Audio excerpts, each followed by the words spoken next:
sure you want TC and Eve to be the first to hear our news? Of course. I mean, they're our best friends in the whole world, and I can't wait to see Eve's face when we tell her the news. You know, Eve must be home. Her car's still in the driveway. And what if there's something wrong?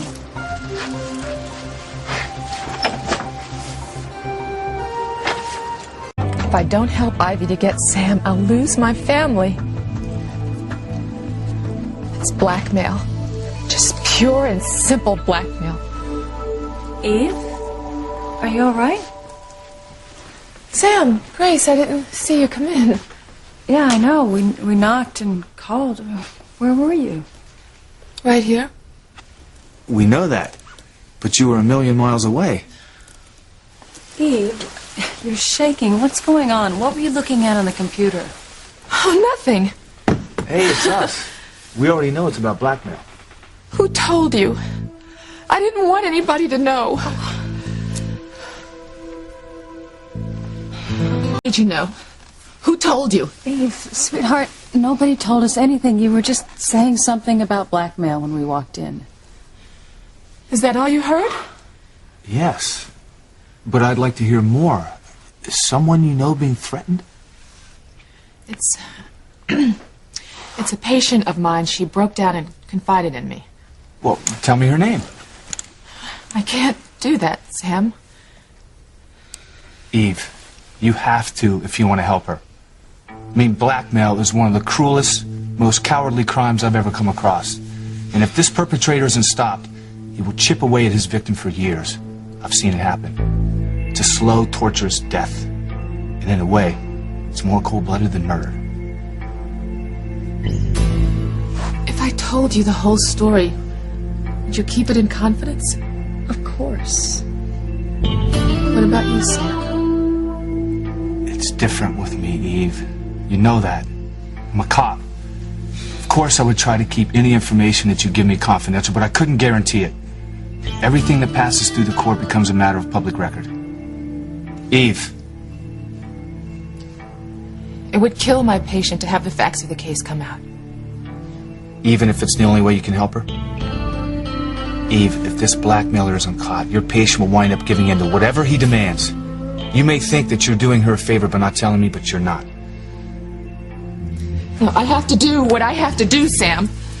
I don't tell you how to do your job. Please don't tell me how to do mine. Eve, calm down. I'm sure that Sam didn't mean to step on your toes. No, I didn't, but I guess from where I sit, I see things differently. I'm sorry I snapped at you, Sam. It's just that my patient has so much to lose. Her family, her friends, everything. That's terrible. And the blackmailer must really have something awful over her. Worse than you can imagine. All I can tell you is these people don't go away. Once you give in to them once, they're going to come back again and again. My patient doesn't have any choice. Maybe I should make some tea. I think we could all use a cup.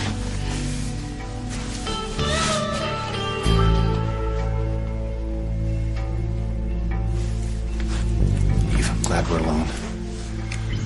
I don't want to talk about this anymore, Look, Sam. I don't want to talk about the blackmail situation. I want to talk about Ivy.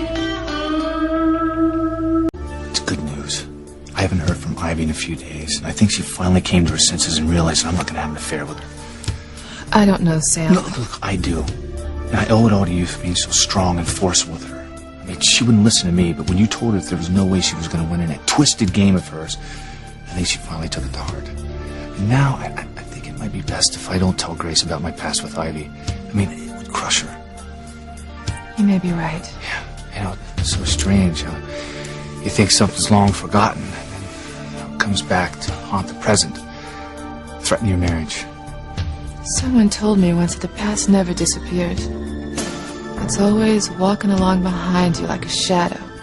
And you can refuse to look back and see it, but it's always there. But you're lucky. I mean, you have no reason not to look back in your life. Did Sam tell you our good news? Well, I was waiting for you to come back.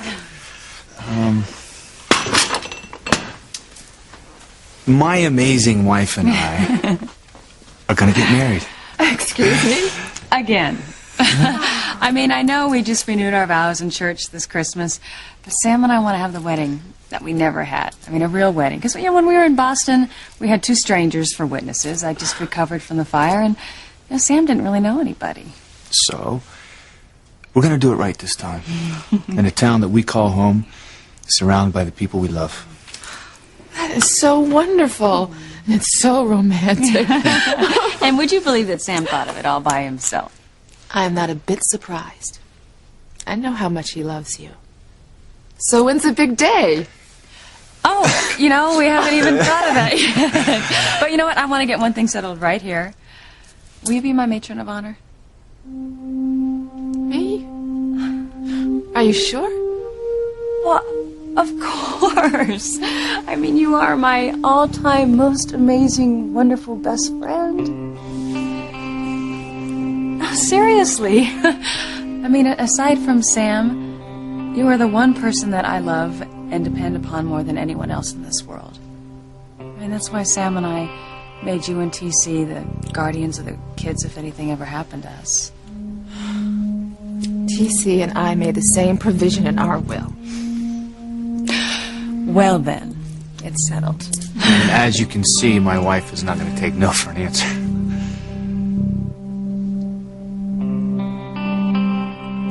I love you, Grace. Oh, Eve. I love you too.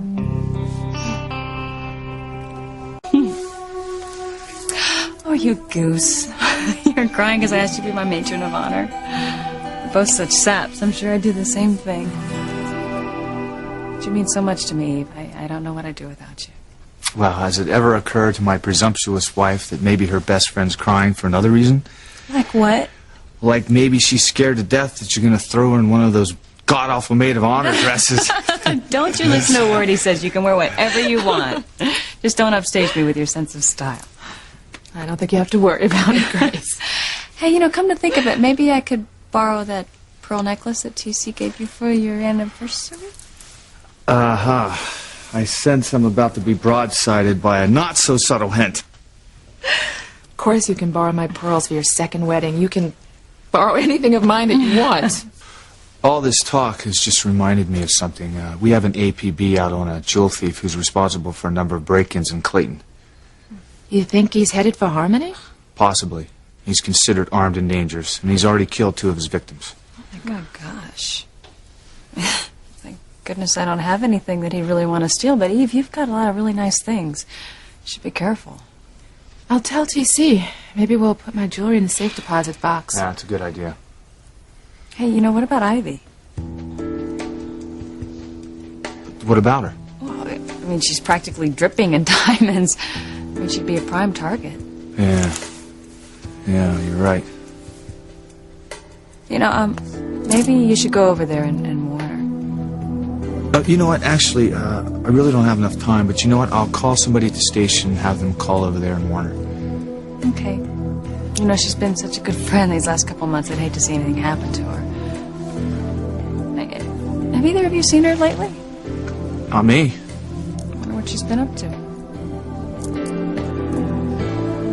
Get out of your hair.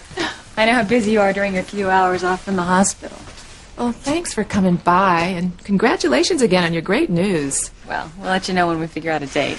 And if you change your mind about that blackmail situation, you know where to find me. I know I said I wouldn't give you a hard time about it, and I won't. But at least tell your patient what I said. It's not going to make any difference. Her mind's made up. She can't take a chance that any of it would become public. Well, I'm disappointed, but I can't say I don't understand. I mean, I've seen in other blackmail cases where people panic and give in. The problem is, once they do, the blackmail never ends. I mean, you hand over everything you have and they still come back for more. And it gets harder and harder to go to the police until eventually they own your soul. What do you mean? Well, I've seen in some cases where blackmailers will get their victim to do almost anything, even hurt the people they love. How does anyone ever get out of it? Well, sad to say, but a lot don't. I've seen victims so desperate that they resort to murder.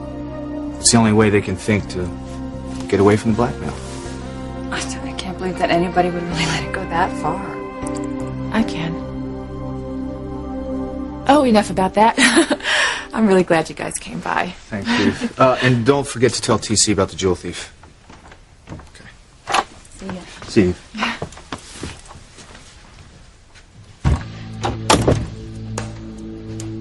How could I ever betray my best friend?